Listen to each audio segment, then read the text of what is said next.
Good evening and welcome to the Coach's Box, live from the Brick Bistro in Festus, Missouri. Thanks so much for watching tonight. Ray Halberg here, owner of Livestream STL. We are down one tonight, but I will say this is our second half of a doubleheader, so we will get things rolling. Don't forget to turn down your music. There you go. Got to make sure we got everybody's phones turned down and whatnot. We've got everybody. I'm going to turn everybody's microphones back on. Here we go. And Matt Schutte, you are wearing the Bubba Gump Shrimp shirt today. How about that? Yes, sir. Yes, sir. How about that? Here we go. And we've got another hot stove take here of the Coach's Box. So tell us a little bit about what we got going on tonight. There's all sorts of news going on. So first, I think, Ray, you had carried it just earlier today. Our friend of the show, Zach McVeigh, has been announced as the new girls basketball coach at Jefferson R7. Friend of the show, been on the show I think a few weeks ago. Had a great time chatting with him. And gentlemen, you both have been friends with Zach for a bit now, and your reaction. So Chris Miller, take it away. Oh, I mean, I think it's a great hire for R7, and I know Zach will do a really good job. He's a great guy. He's a lot of fun to be around, and just I think he's a solid asset for the school.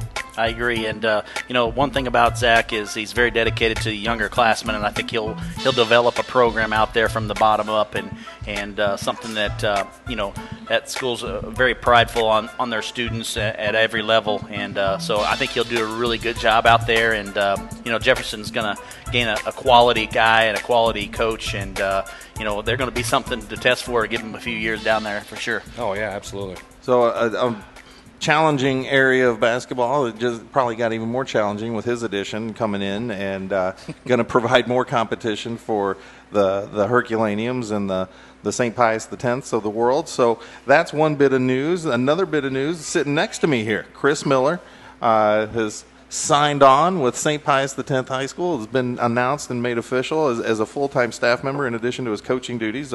1 year after joining the boys basketball staff. So on behalf of St. Pius X, Chris, welcome. Thanks. So you're going to be the learning consultant. Can you talk just a little bit about, give us like a 30-second overview? What does this mean? What? Basically, I'm going to be working with students who maybe need a little bit more plans on how they can, do better in the classroom, and working with teachers on helping these students if they need some modifications or anything like that. So I don't want to say it's SPED, but it's similar to a student services position, to where you're trying to help these kids do a little bit better, and especially when you have freshmen who come in from public to private. A lot of times they need a little bit of assistance, and you try to get them to the point where they don't need those modifications or that assistance by the time they get to their senior year. Do a little bit of instructional coaching with some teachers, and I mean it's going to be a lot. It's a new challenge for me. I've done a little bit of everything, I feel like, in my life at this point, so it's definitely a change, and it is a little, it's bittersweet for me because I've enjoyed the last 7 years out at Grandview, and seeing some new people every day is going to be a little different. So, and on behalf of the school and in the administration, I can say that we're thrilled to have you there, and I think it'll be a great addition. The first full-time learning consultant at the school in, I think, school history. So to have you aboard and your credentials as far as your academic background is really strong. The coaching is a complete bonus to that, of course. So we're really excited. I thought that was a detriment. So the fact that I can read and write's important, kind of. But the coach, despite the coaching, we were able to offer you the position. So we're excited to have you in there. And then the last piece of news, which isn't necessarily brand new news or breaking or anything, but anybody out there looking for an athletic director's position, the Windsor job has opened up. So, Riley, what do you think? That's got to be a pretty decent job for a school that size, and they seem to take care of their kids over there, so it could be an attractive job for somebody. Yeah, I think, definitely is, and it seems like, that position there is a quality position. They got very good support from administration there, and I know a lot of people that are teaching up there, been there for many years too as well, and it's just it's a great place to work. So, that would be a good AD position for somebody to kind of get involved with. Maybe even a younger person that's just getting started or getting an administration degree and wants to get their feet wet a little bit. But I think that's a great position in a great school district. Yep. So we're going to have a couple, actually 3 different segments tonight. We're going to talk about a few different things tonight. Leading off, we're going to talk to the coaches a little bit about some looking back on some of their favorite seasons that they've had, and talking about the experience of coaching against friends. These two don't have to deal with it because it's guys against girls here. Mm-hmm. But if Coach Jarvis was here with us, he'd certainly have something to say coaching against Coach Miller here. But in each case, they've coached against gentlemen and folks that they've been friends with, and how you deal with that. Segment 2, we're going to talk about the role of the parent as a student-athlete mentor and a support structure, and the transition from middle school to high school to college for that. I added this one in there myself, and it has nothing to do with progressing the role of the parent, but what's the dumbest thing you've ever heard a parent yell from the stands in the last X number of years? And Ray and I have some examples of that I think we can share from our time as broadcasters. And then we want to talk a little bit about what some of the colleges are doing, making some hybrid-type plans for the fall in anticipation of a possible COVID wave or new wave in the wintertime. And we'll go over that a little bit, see what you guys think as educators, what that would mean. And then the last segment 3, for the last time, we're going to talk about The Last Dance because that ended up here this week.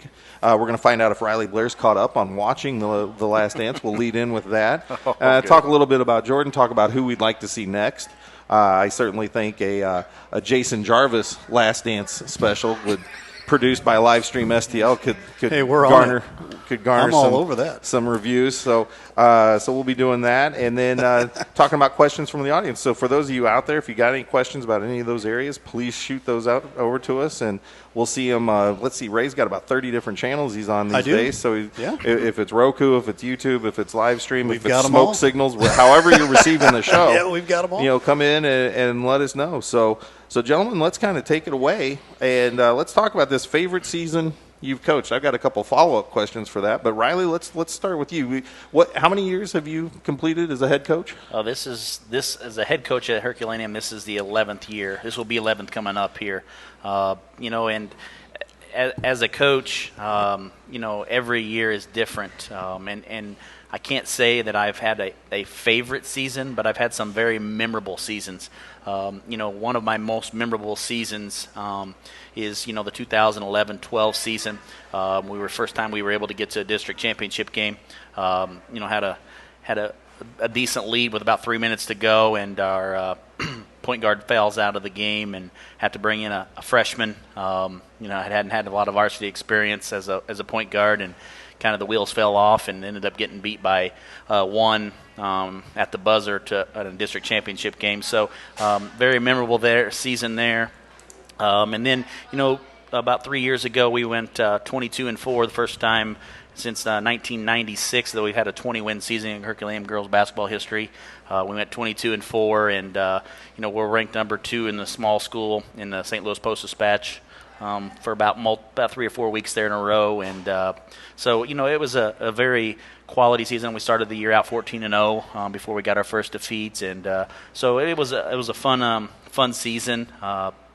And then the last couple seasons that I tell you what, we really bumped up our schedule and started competing against a lot of bigger, tougher schools, and just trying to compete and make our kids a little bit better. And the last couple seasons we went both years we've went 19-7, and just a seasons that I think our kids grew as players, but our program grew tenfold with the playing different competition and better competition and bigger schools. I think our kids just learned how to compete against better competition, and I think it helped us down the road. But more importantly, I think it helped our kids understand that not everything is just icing on the cake. You got to work hard at everything you do and to be successful and to get to that point. So, that, and then I'll go back to my first year ever coaching at Herculaneum as the girls coach, and I remember it very well getting the phone call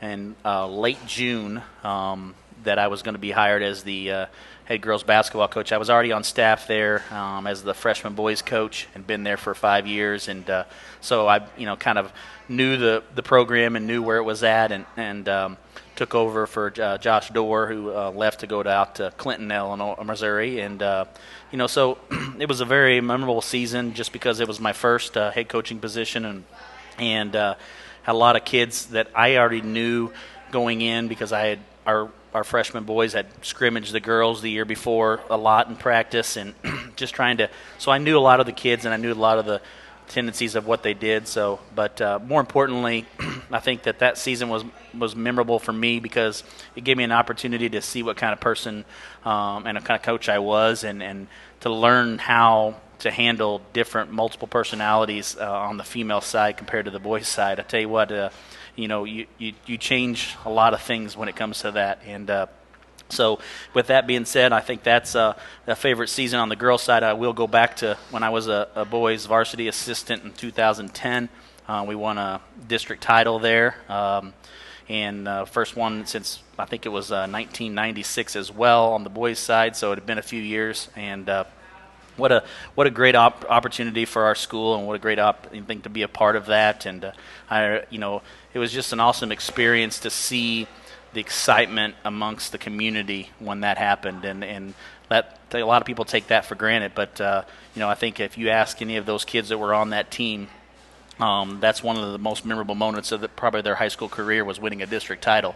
And I know you, for instance, this season, I know you've asked some of those kids on your team. I guarantee you they'll say that's probably one of the most memorable moments in their high school career was winning a district title. So it was definitely for me as a coach. I still remember it like it was just yesterday, and that was 2010, 10 years ago. So I mean, that's the kind of thing that I think a lot of things people take for granted. So. And it shows just how difficult it is to win a district title because you guys have had a lot of success, and to have that in your memory is so ingrained that because it's so precious to get it even that long ago. Right. And it was a huge deal at St. Pius for Chris Miller when he comes in his first year.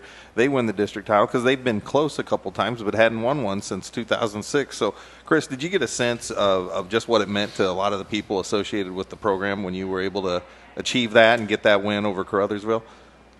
Or Steelville, excuse me. I'm thinking football. Steelville, pardon me. Can we edit that out, Ray? Yes. Okay. It's live. It's live. That's okay. Yeah, it's all right. That's okay. We don't have a dump button, so we're out. Yeah. They'll dump out of me, and we'll be good. So, no, I mean, talk about it. I mean, it was – I mean, I can't describe it. I feel like because any time that it comes up, I mean, people talk about that game and just how great it was, the experience, if they were there. They didn't think the shot counted. They think the shot should have counted. And, Karen, or what's her name over in Steelville. But it would be a Karen. I don't know. I just made it up because it sounded good. But, it was a great experience. It was a lot of fun. And I don't know how many times I've watched it or someone's like, hey, watch it. Here's where I was sitting, and that's cool to be a part of it. And I know the kids, more importantly, they get a chance to be able to talk about that game. They get to talk to their family about it. It's something they can always bring up and talk to their kids. They can point up to the wall and say, that was our team that won. We won. They can have their own crazy story that they bloviate and make how crazy the facts really were and stuff. But and that was special to me because that was my first district championship, and I mean I've been around other coaches who it's hard to win it, and a lot of great coaches that I know have gotten so close, and it is hard to get into the state playoffs. I mean, it just really is, especially the larger size of schools you go up.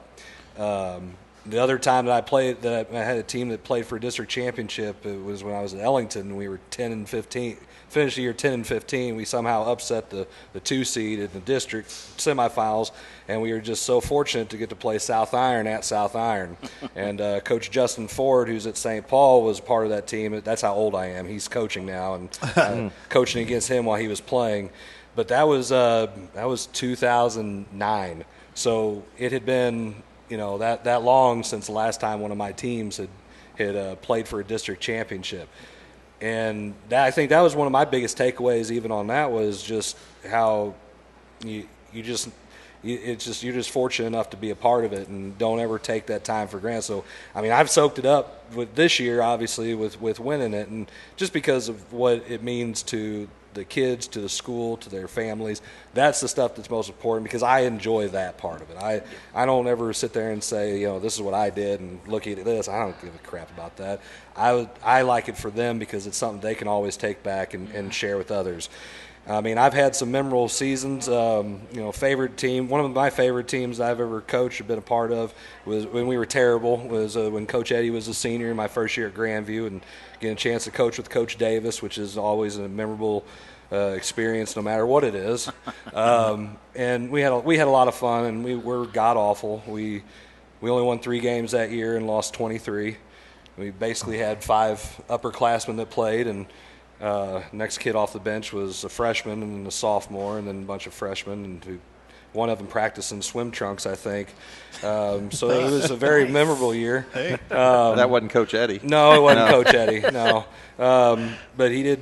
He did a good job. I mean, the thing about those kids that made those kids unique, and I'll tell anybody, and I'll put them up against anybody. You had Coach Eddie, who I don't think he'd ever finished a full year because he either got into it with a coach or couldn't play, or it just kind of. And then a couple other kids who never played, and two juniors who might have played a little varsity here and there, and they never quit. And that was the thing. It was just as easy to go into that year knowing you're going to really lose to a lot of the schools we play, and they never did quit, not a single bit. And they stuck it out, and I think it shows in what they've done as individuals since then, that even if you ask somebody like Coach Davis, who's won 580 some odd, well, he's won 20 more. He might be up to 600, I don't know, this year. But anyway, if you ask him, that's one of his favorite years. So he's in the Hall of Fame. He's won how many games, but the group that won 3 games was one of his favorite teams. Mm-hmm. And it was great. And Coach Bishers jumped on here and talked about the white defense, and I actually got a chance to be his assistant coach for a couple years. As an assistant coach, the 2 years at Sturgeon were an awful lot of fun. We won a lot of games, 22-6, and then 25-3 with a team that I don't know how we won 25 games, and finished second in the district both years to Salisbury, who played in the Class 2 state championship game 2 years in a row, won it once, and that was a lot of fun too. And you've got a question on the Facebook page there from Greg. Is it Busher? Yeah, that's what I was just saying. Coach Busher there, yeah. who's who. Yeah, I mean, I learned a lot from him too. So, and that was a lot of fun. And but I mean, it's hard. It's hard to put your finger on one particular season and say that this was my favorite team, because I enjoyed the kids that I've coached, and there was different moments and different things that made those groups special to me. Right. So we're gonna, I believe, take a brief break. I'm gonna throw it over to our host and overlord, Ray Halbrook, right now. So Ray, wow, take her away. Overlord. Oh, I've got a bunch of them. Study the thesaurus beforehand. I am the thesaurus. You're watching the Coach's Box. We will be right back.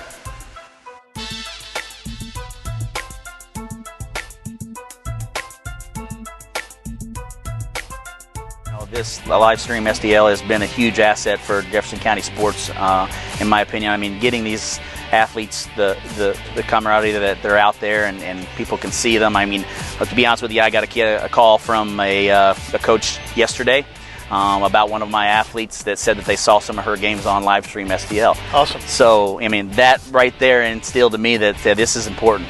This is important for those kids. And so, I think it's great, and I wish you guys the best. And if you're out there and you want to sponsor, this is a great opportunity for kids to support kids of our local kids and get them support and get them acknowledgement out there, because we have a lot of great athletes in this county.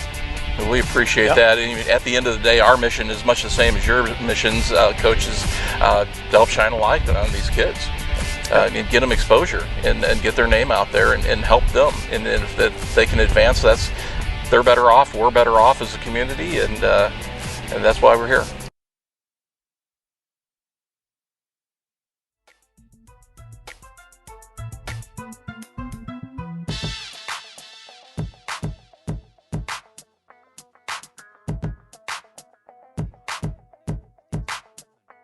And we are back here. Thanks for watching the Coach's Box. We're going to start our second segment, but right before we do, we want to let you know about the Vindel Services and Bada Bing Classics Car Show, Saturday, May 30th, 10 a.m. to 3 p.m. 11 trophy classes, free food and drinks.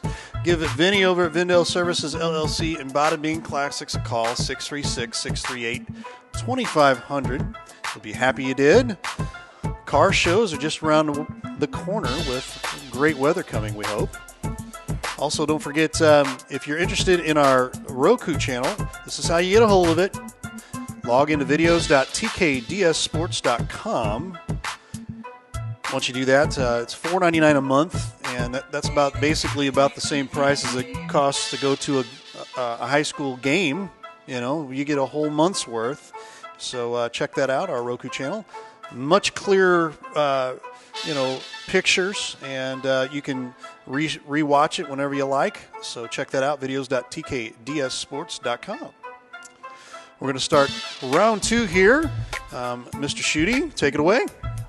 Oh, hold on. I could turn you on. That'd be great. Let's go to Roku, where the shine off my forehead just comes in real fine. Awesome. Oh, it did. I watched the last couple of weeks. So we've been talking about memorable seasons for our coaches here, and their varied experiences that they've had, and I'm going to give a brief aside about a coaching experience I had and see what this has been like for them. So I've coached as an assistant for CYC youth basketball, which of course is none of the pressure that you guys have, although I will say the 2 times I took over as the interim head coach because our head coach couldn't be there and we lost both games, I didn't sleep for 2 days. After that, it just ate me up that what could I have done better. But it was a team that at one point we lost every game we played one season. Then we 2 years of 5-5, I think, 500 level team. And then that final year we went 10-0 in the regular season. And what was fun was the first 3 games of that season, my daughter's 6th grade year, we won games that we kind of figured we'd win, because we knew those teams from previous years. We knew the level we were at, and plus we knew how our kids had done. But the 4th game of the year, we played a team we'd never beat, 0-8 to that point, I believe, between tournaments and regular season, and we won. And the belief that came out of that game, that the kids trusted in themselves and trusted in what we were trying to do with them and teaching them the basics, and the resisting, all the years of resisting trying to play a 2-3 zone when you saw everybody and their mother playing it at the youth basketball level, and this 1-3-1 that it was so hard for them to pick up on, they finally picked up. The belief that we saw in the camaraderie, the esprit de corps among the team at that point was the most gratifying experience I've had in athletics as an adult, just being as a coach or a dad or whatever. So you guys have had that before, I think. But when I mentioned that to you off the air, you both said, oh, yeah. So you've had those moments where a team has come together. What's that been like for you, and how did it happen, and what was it like for you? I'll let you go first. All right. Well, I tell you, I have 2 experiences. One was 3 years ago. We I'll go back a 4th year.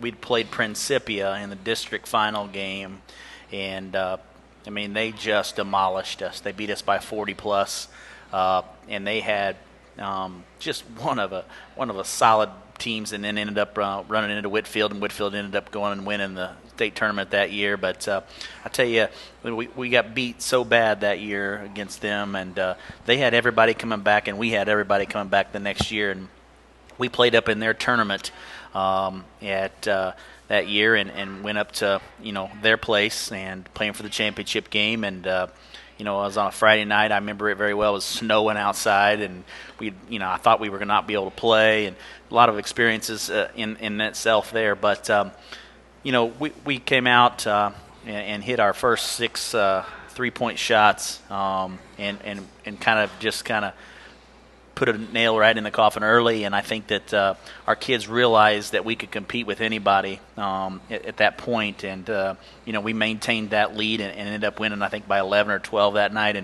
And after that game, you could see in the kids' faces and in their eyes that they realized, hey, we're something special. And that was the year that we started out 14-0 and just had an unbelievable year. And that was the year we were ranked. And at that time when we played Principia, they were ranked number 2 in the state, behind Whitfield, and in in the class, in the coaches poll, as well as in the Post-Dispatch, and we ended up knocking them off on their home floor, and just seeing the experiences from the kids and making them let them understand that they could play with anybody if they really wanted to, and put forth the effort and the work and the game plan and executing a game plan. And I think that was important. And then, this year we had a game where we were playing Union. We went to Union and played them on their home floor. They were undefeated, 12-0 at the time, and they were just beating teams up. I mean, they just beat Lutheran South about a week before that in the tournament, and just kind of really put it to them there. And I just thought, well, we're in trouble. We're going to go to their place, and they had a really good player and a starting point guard. And I mean, she's a lefty. She's smooth with the ball, can shoot, can do it anything that she wants, really. And we went down there and scored 23 points in the first quarter. Now Paige Fowler had 19 of the 23 points, and they just had no answer for her inside. And I tell you, our kids, you saw the belief that we could do something special. And after that game in the locker room, I mean, every single one of those kids, they weren't jumping up and down. They were focused, and they knew what was expected of them, and they knew what the goal was and what opportunities they had. And I think that was a turning point in our season. I think we really started to develop as a team, and I think we went on that little run there where we beat them, and then turned around the next week and went to St. Clair, which is another very good Class 4 team, and ended up beating them on their home floor as well. And then went on that conference run where we were undefeated in the conference to win a conference championship. And I just think that game was a turning point because our kids understood that they could beat anybody if they executed a game plan. And a lot of teams, think about a game plan. When you put a game plan on a paper in front of them or on the board or whatever it is, sometimes I don't think kids take that for granted. But I think in those two experiences, when we executed the game plan, we came out victorious. And I think that was an important part for our kids to understand the importance of executing a game plan or doing things the right way, what comes about it. So, those are probably two experiences for me and for my program and for my kids. More importantly, I think if you ask any of the kids that are on those two teams, they will probably remember those two games in particular just because of that experience. All right, Coach Miller, what about you? Well, I mean, I'll use a couple. This year when we played Whitfield, it's like a lot of people have to talk about Whitfield apparently. Whitfield they were down this year, but they were young, they're talented, they're going to be loaded for the next few years. When you have freshmen playing on the varsity and you have juniors playing on the JV, that just tells you that there's talent coming. And they were really good. And when we beat them at home at our place, the way we won, when we're in the locker room talking about it, we just kind of looked around and said, well, I mean, we can beat Whitfield. I think we can beat some other people too.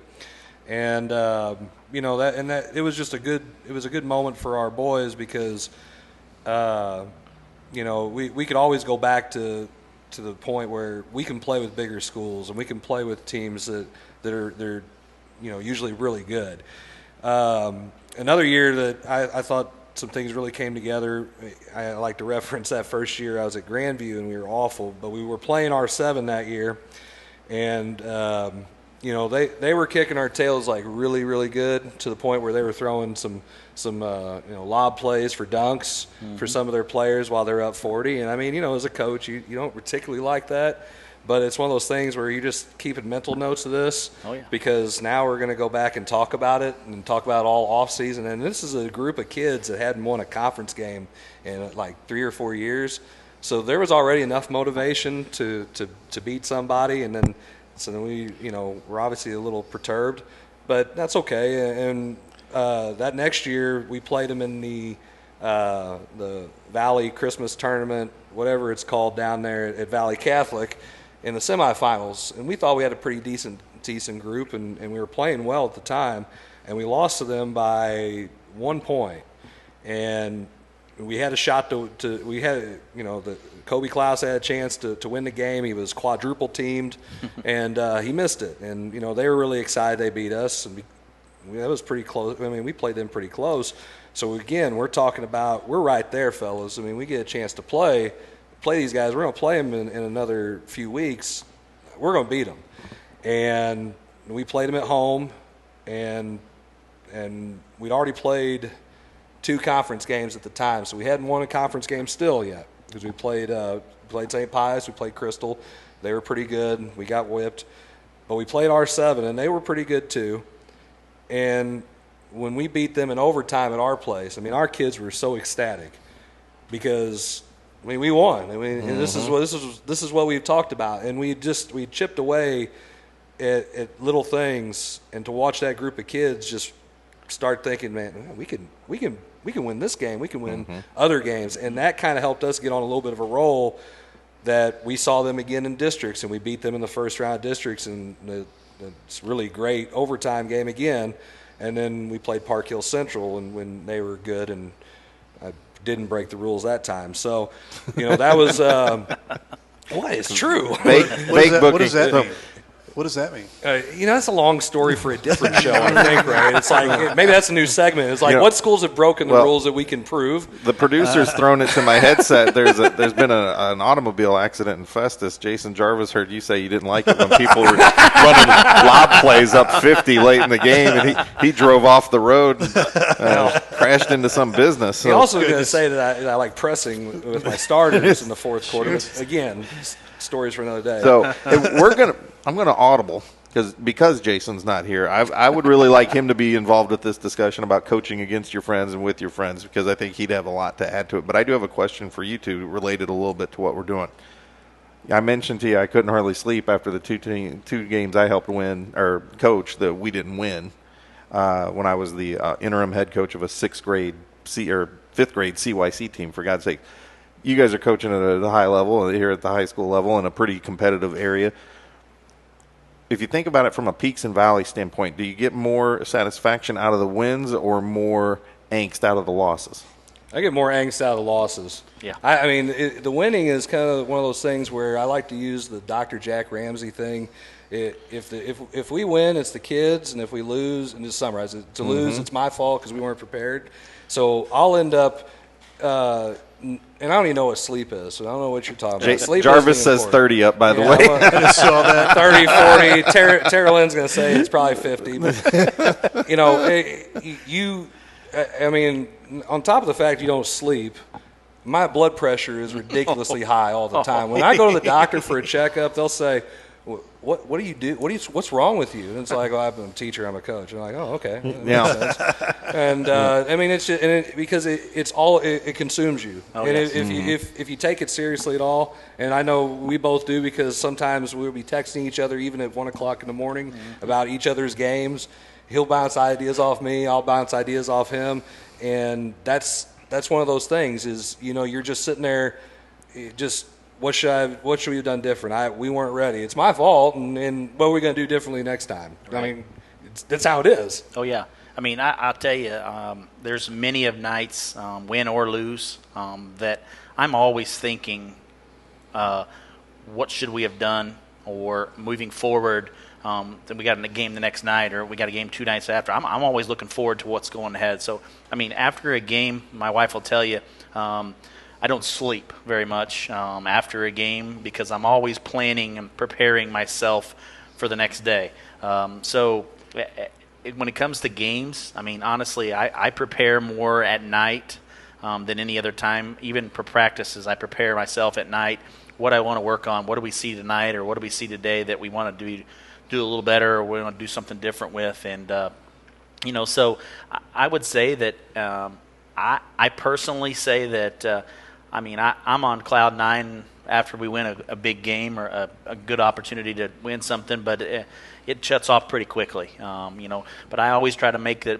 point known around the kids, and more importantly, hey, I'm excited about this. This is an opportunity, but as soon as I leave and head back, I'm focused on what's ahead, And as a coach, it's really difficult for you during a season. I'm guaranteeing if you ask any of these guys, coaches that are commenting out here tonight, they're going to tell you that sleep during basketball season is very minimal, and it's just part of what you do.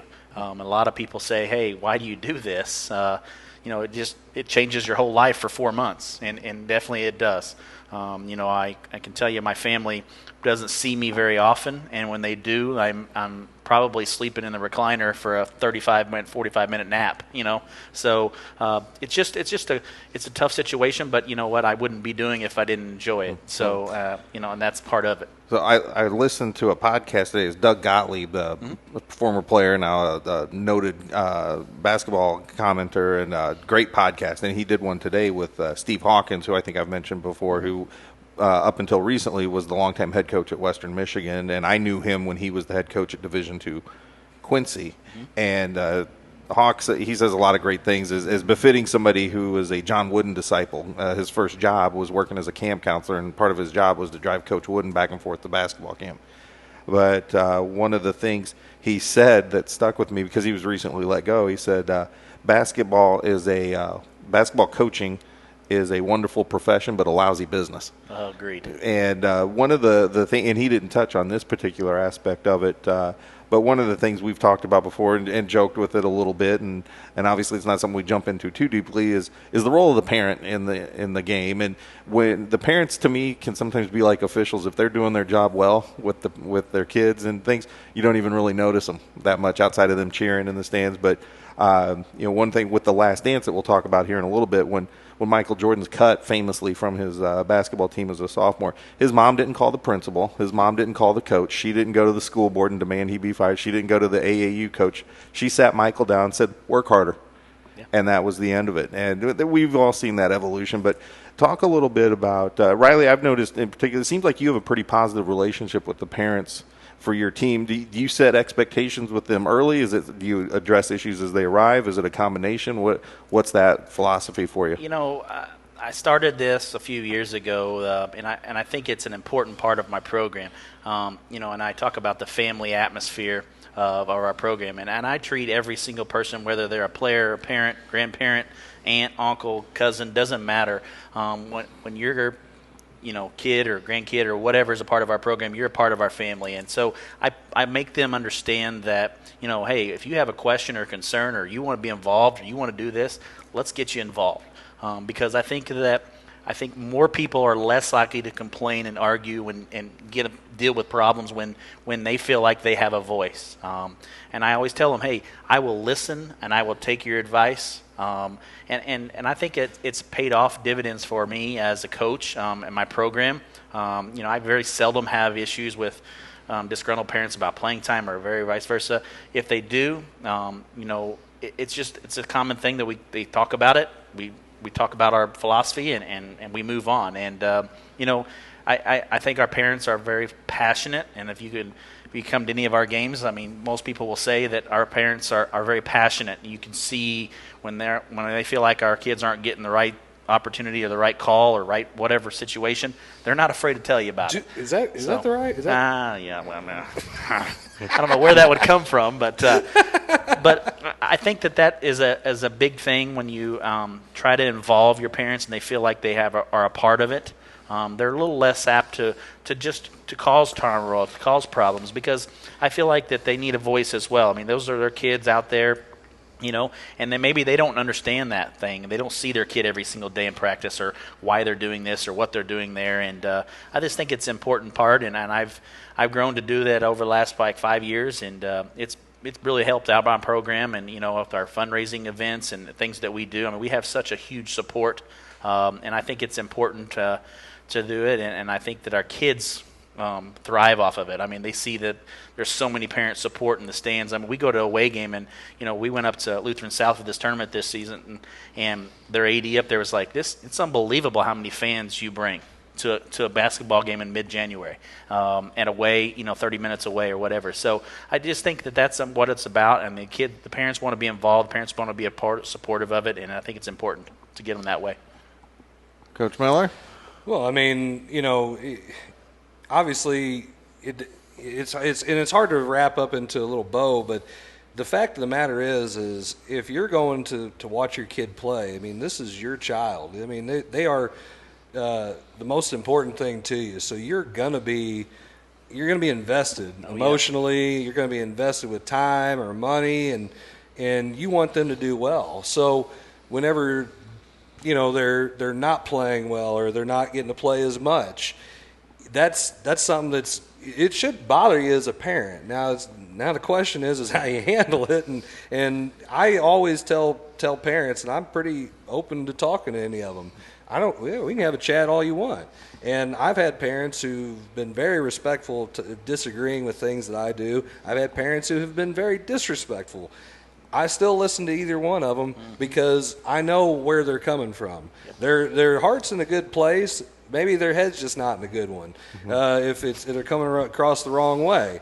It's hard to. The one thing I learned a long time ago from Gene Bess, who's just retiring with 1,300 wins in JUCO and the most winningest coach in college basketball history, is the fact that he would always say that you can't please everybody. And as soon as you try to do that, you're done. Just forget it. Because there's only two types of coaches, the ones that get hired and the ones that get fired. That was always his famous saying. But the thing is I'm going to do what I feel like is what's right by the program first. So when I wake up in the morning or when I finally go to bed at 3 o'clock in the morning during basketball season, the guy that I'm looking in the mirror is the guy I've got to deal with all the time, and that's me. That's right. So at the end of the day, I would love to make this guy happy who coaches one of these. I'm coaching his kid, or somebody else. It ain't gonna work that way. We're gonna do what's best for all of us. What I feel like's better, and if they don't like it, I've always said this is just as easy. You can take it to the proper channels, and you don't have to have me as a coach. And the thing is I felt like if I'm transparent, if I'm open, if I'll listen to parents, even if they want to gripe, it's okay. I'll listen to you. And I might respectfully disagree. And I've had great conversations where it's been a respectful disagreement on what we're doing.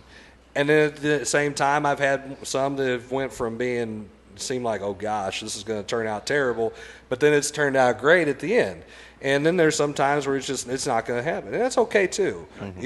That's the thing that the outsiders looking in, and they say that, even when officials are being ran out of the game by parents, their heart's in a great place because they care about their kids. The number one thing is how they should handle it moving forward, because I know from being someone whose father is very much involved in his coaching life, or when I was playing, and my parents were very passionate about when I was playing.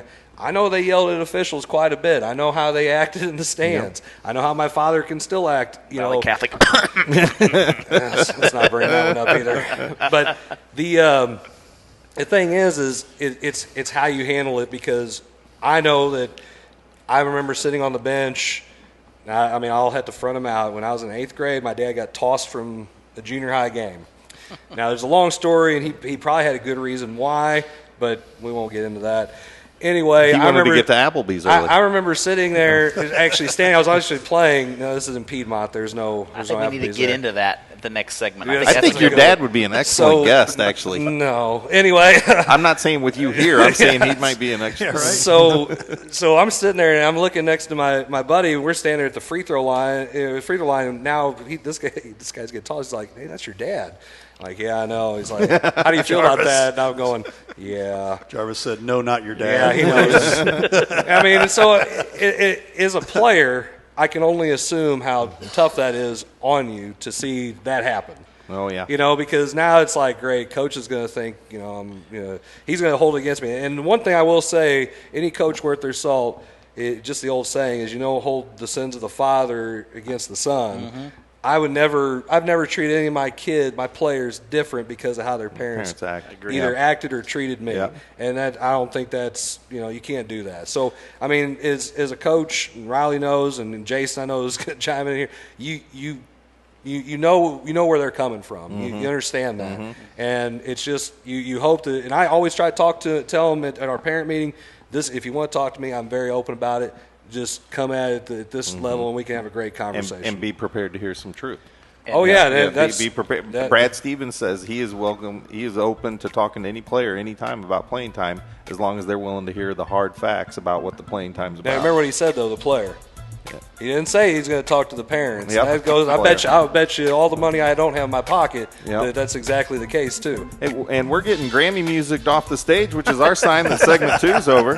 We're going to throw it back over to our host and viceroy, Ray Halbrook. Wow, another new Nice, one. Roy. I like I like that. it. Yeah. Hey, that's at least a dime word right Dime there. word. No, well, Dime Kevin word. Halley's watching. We'll get Yes. a ruling from him. Absolutely. We will be right back.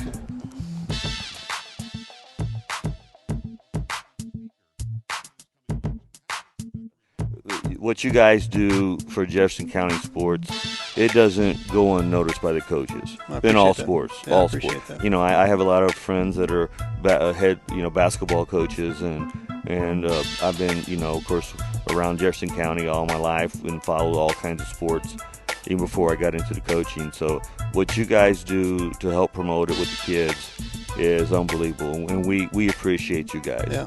For you guys to take your time and what you do is awesome. Just Yeah. awesome. No, we try, we work hard, and we think they deserve it. The kids deserve to be able to be seen, and if we can turn out kids in the community to better them, get them in college, and make them a better citizen, that's the key.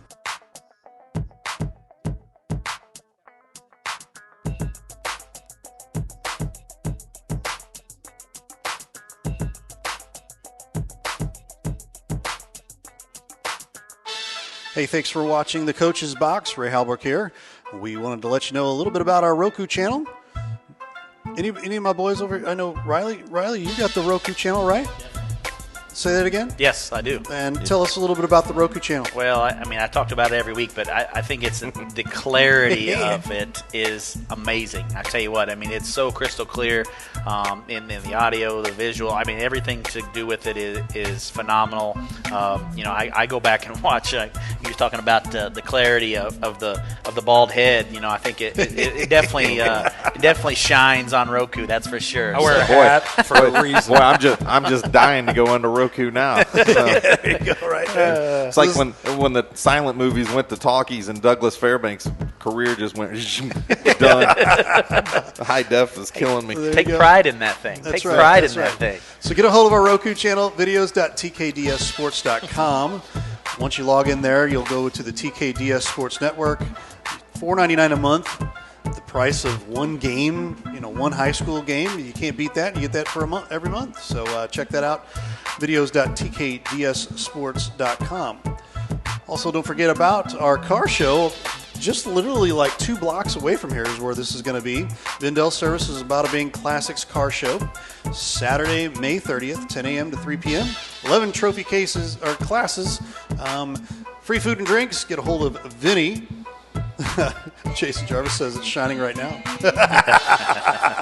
Get a hold of Vinny over at Vindel Services LLC at 636-638-2500 for more information. Saturday, May 30th from 10 a.m. to 3 p.m. And finally, if you're interested in sponsoring with us here, we'd love to have you on our sponsor team here. Give us a call, 314-852-4398 or live stream STL@outlook.com. You can have your name maybe actually sponsoring a show like the Coach's Box or Main Street Sports, or maybe something new that we may have up the way here, and we'll just kind of dangle a little carrot with that. So we've got another show coming, but can't tell you too much about that right now. But we move into our final segment here. Matt Schutte, take it away, my friend. We're going to continue with our discussion about parents and their roles with the student athlete as they progress through their careers, and give you guys a little anecdote, throw it back your way.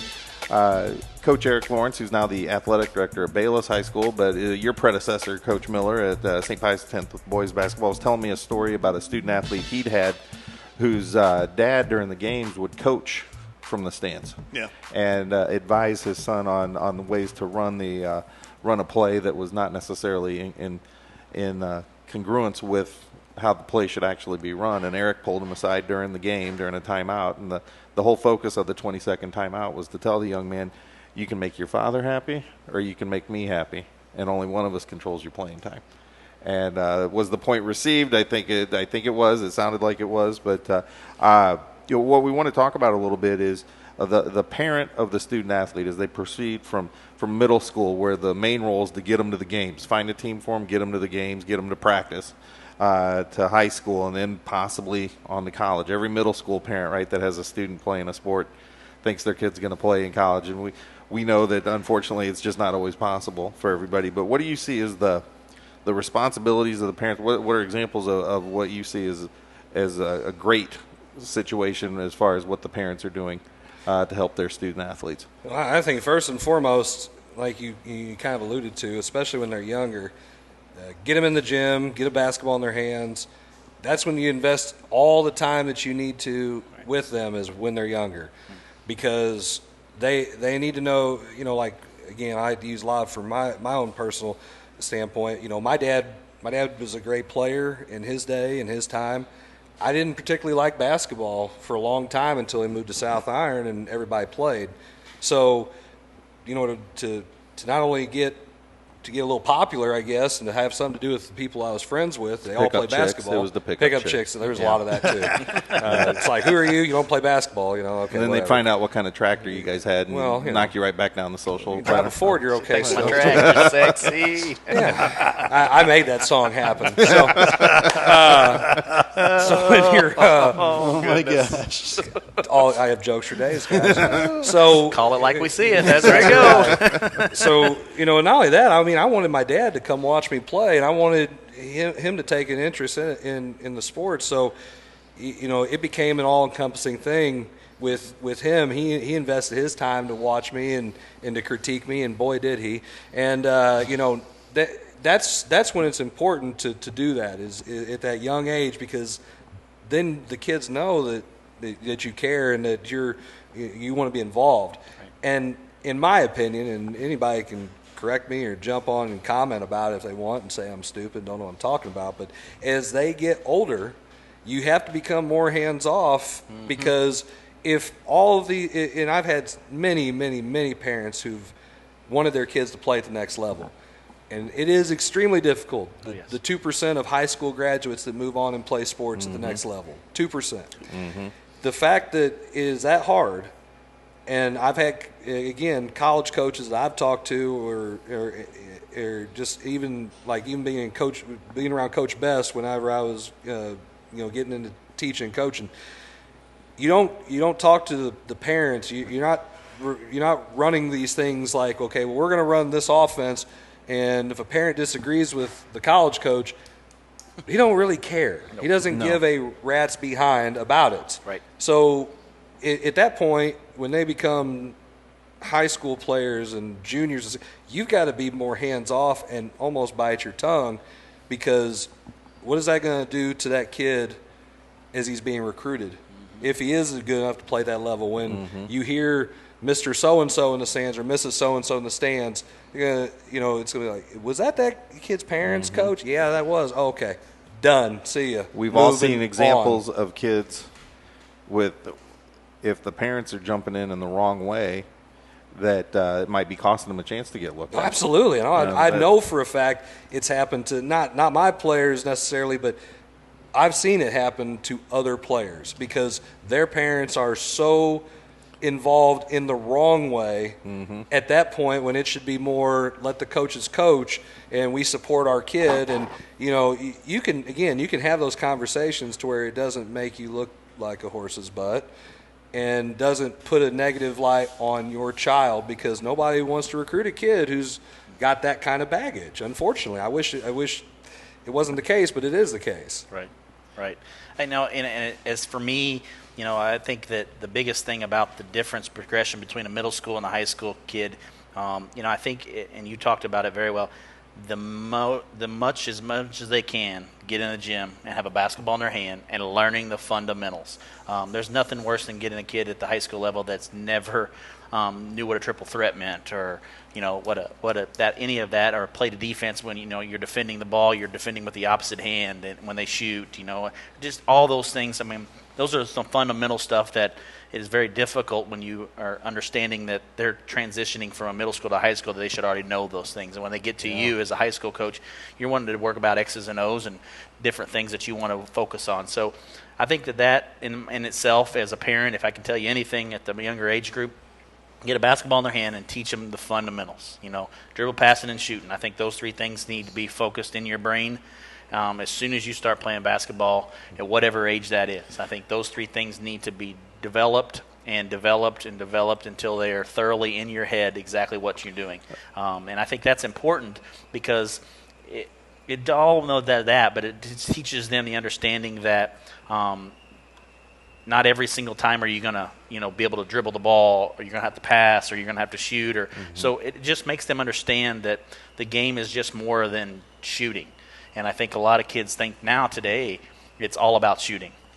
Everybody wants to shoot the three, and everybody wants to learn. So if you go into a gym, you'll see 65 or 75% of the kids shooting from behind the arc the first shot they take when they get in the gym. And I think that's a dying thing, because I think it needs to be where you. When I was playing, I went down and shot 15 layups before I made 15 layups in a row, and I moved out 2 feet. And that's just the kind of thing that I was taught at that young age. That's important. That three-pointer doesn't mean anything if you can't shoot the layup. You can't focus on the fundamentals of the form and getting it down right and all of those things. So I think that, to me in itself, going from middle school to high school, is an important thing for those kids to understand, and you as a parent need to understand that you need to focus on that at home, and not about, hey, how many rebounds did you have last night in the CYC game, or how many points you score, or how many steals you have. Hey, how much were you in the gym today? What did you do at the practice, or what did you focus on? Did you focus on this, and this? And if they say no, why didn't you? Why is that opportunity? Why are you not doing this? Why are you not doing that? And I think that, to me, is an important thing to get through to parents and middle school age kids, is make them understand that the fundamentals is the most important thing at that age. And what I've seen as a college counselor at the high school level, but also as a parent of a middle schooler now, is imparting some time management skills on your younger people. Oh, yeah. Because the homework load that they get at the high school level, regardless of where they're going to high school, is such a fundamental shift from what they've probably had at the middle school level. And I'm not quite sure what the grade criteria is, but I believe if you have 2 Fs, you can't play. Yes. Yeah. And if you can't manage your time effectively, you can't be a good student. If you can't be a good student, you can't play. And I think we've all been around parents that maybe emphasize the athletic part of it too much.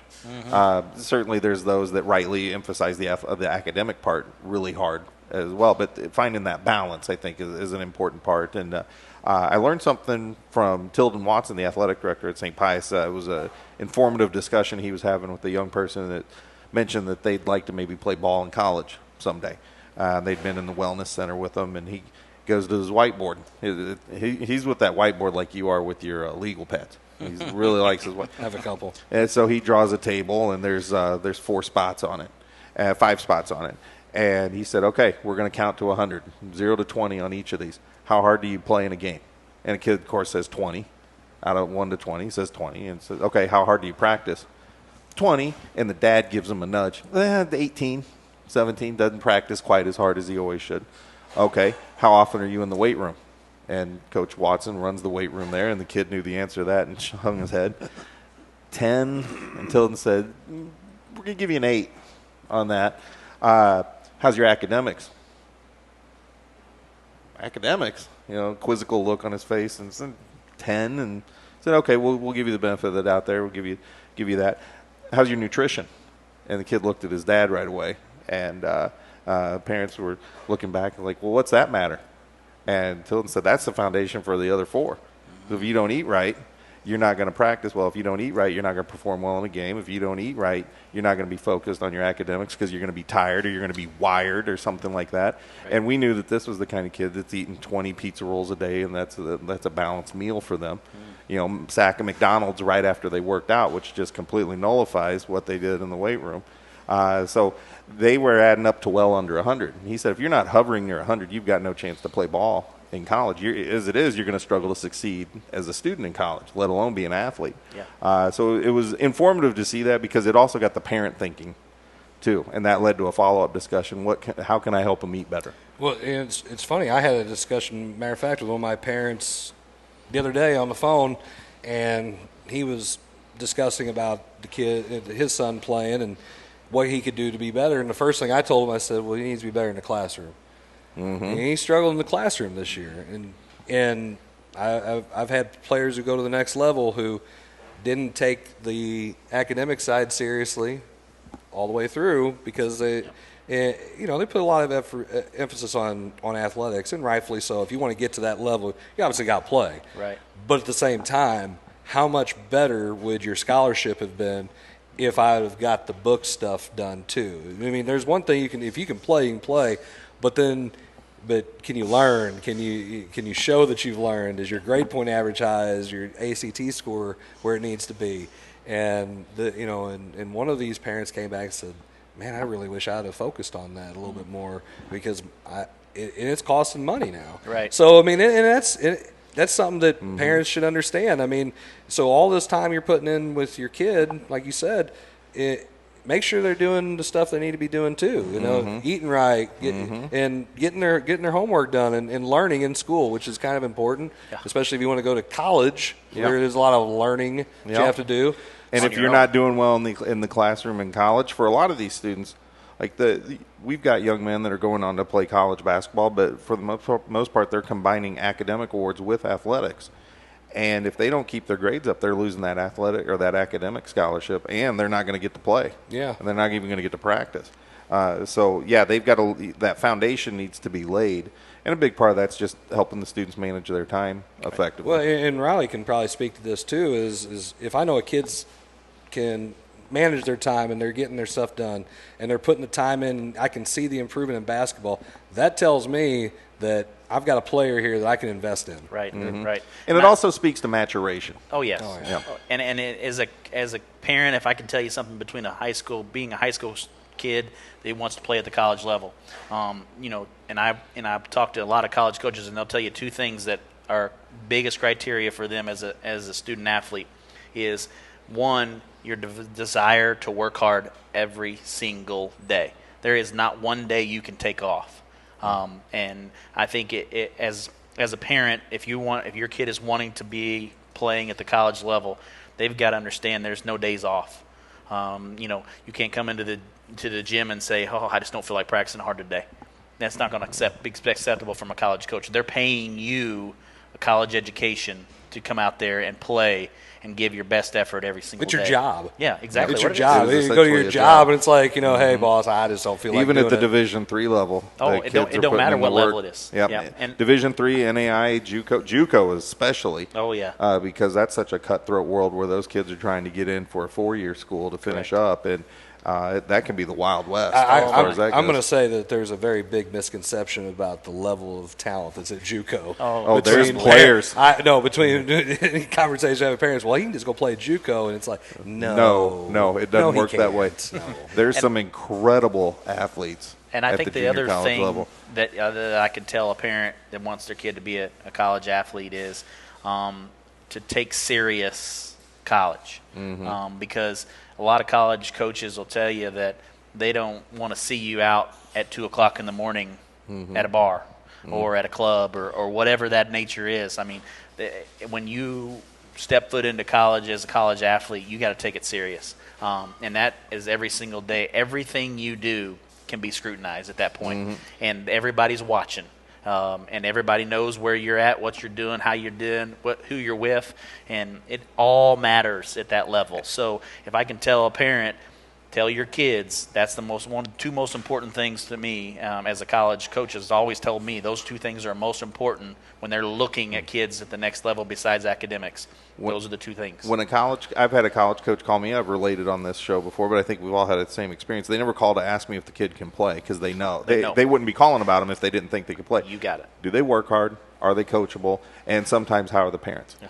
And we as coaches cannot lie. No. If we lie about that and then it Credibility. comes out with it, our credibility's gone with that Gone. school and with that coach. Yep. We're done, and the word spreads. Coaches talk. Oh, yeah, they do. That's why we have the coaches box, That's right, right. Ray Halbrook? That's right. So, now Jason Jarvis, before I kick it back to you, Ray, Yeah, sure. and we wrap up. Jason Jarvis, when we were talking about what kids should know and getting on the floor, he said if they can handle the ball, they'd get on the floor. It's just like him to not mention defense at all. Right. You got a point guard, Jason. Wow. Well, Ray, I think we're going to just about be ready to wrap it up, so we're going think to so. chuck it over your way. Absolutely. Where are we next week? We will be. I'm hoping we're going to be back at La Pachangas. I've got a call into Joel over there, and we're working on that. Now, But 3 sounds like locations. Which location? We're talking Herculaneum. Herculaneum. We'll be at All the right. Herculaneum location. The so. Riley Blair's location, I Yeah. believe. That's right. The mayor. We The may have home ate of there. Riley Blair. We may have ate there before the show tonight, Chris and I. Oh, there you go. How about that? Hey, Good chance. We're gonna have to check this place out though Yep, when they yep, pop back open. yep. Let's Yeah, definitely. support these. We've talked about this over and over again. Let's Right. support these local businesses. Yes. We definitely, absolutely. I mean, Are we Tuesday next week? we are Tuesday I at believe 7 so. o'clock. And okay. 7. We're o'clock. on to 7 now. We're going to move to Yep. 7 o'clock. That's And, 1 hour after 6. Yeah. Yeah. That's part of the criteria that before got you hired. You were able to read a Can clock. you read Oh, a my clock with goodness. hands? Yeah. Maybe. Oh, Maybe my you're hired. goodness. Jeez. Learning consultant. Yeah. These guys are something else here. I got to keep us all together here. You know what? I'm going going to save my story about the Springdale pool in 2001. I'm going to save it for next week. That's more teasing all right. for Feel next about week. this All right. Uh-oh. We're going to have to remember that, so Tune don't forget in. that one. Tune in. 7 o'clock Tuesday. Teaser. There might be something new coming together for the Coach's Box as well, and we'll just dangle that carrot as we speak, too. Great. So be looking for that as we continue to bring you, just great coaches aspect, coaches angle, if you will. Some of these questions I actually thought, kind of come up with and, just kind of put you guys on the spot, just kind of hear what you have to say. I'd love to see us be able to do like we kind of talked about, like a checklist. Right. A checklist from the junior high level, a checklist from the senior high level, and a checklist as a senior going into college. That would be really cool. So, I don't know how interesting it'll be, but I think that would be a really cool segment too. But, I know summer's coming around. We're going to start bringing in some baseball guys, and we're not far from football. No. So anyway. I think if we put anything out there, if you watch this show and you have a question you want to ask, Throw it out there. Don't be hesitant to throw it out there, because I think that's a big part of this show is, hey, we want to know what you're asking, what you're thinking, what you're wanting to know, or vice versa. It's call it like we see it, but at the same time, hey, you're going to ask us a question, we're going to tell you what we think about it. Should Shooty be wearing a hat? Yes or no? Well, part of the problem is I can't find a hat that fits this gargantuan skillet of mine. that what This it thing's is? got its own Sure, there's a atmosphere. cowboy hat somewhere. And the No, question would be, I took a long night at Buckeye trying to find because my I found so they had this button-down shirt with the rhinestones, but the sleeves cut off. and John Travolta and Urban Cowboy or right. something. And was it area? They had these really good jorts, and I thought, if I can find the this guy? cowboy hat that's going to tie this all together. There's not. That was going to be what I was going to wear to the Herculaneum girls basketball team trivia night. And I thought this is going to look funny. I thought just that kept pink trying. jacket was pretty good. I borrowed that. That wasn't mine. So I kept trying on cowboy hats. They sit on top of my head like they're a little party favor. That's not what your wife said. She said she got that out of the closet for you. So, no, I'm glad she talked about me. Actually, that's probably the first time in 3 weeks. That's fantastic. Right. That's wonderful. So, That's right. All right, we'll wrap it up here. Thanks for watching The Coach's Box. Again, if you're interested in sponsoring with us, we'd love to have you sponsor. Give us a call, 314-852-4398, or live stream stl@outlook.com. Sponsor with us. Thanks so much for watching The Coach's Box tonight. Have a great evening.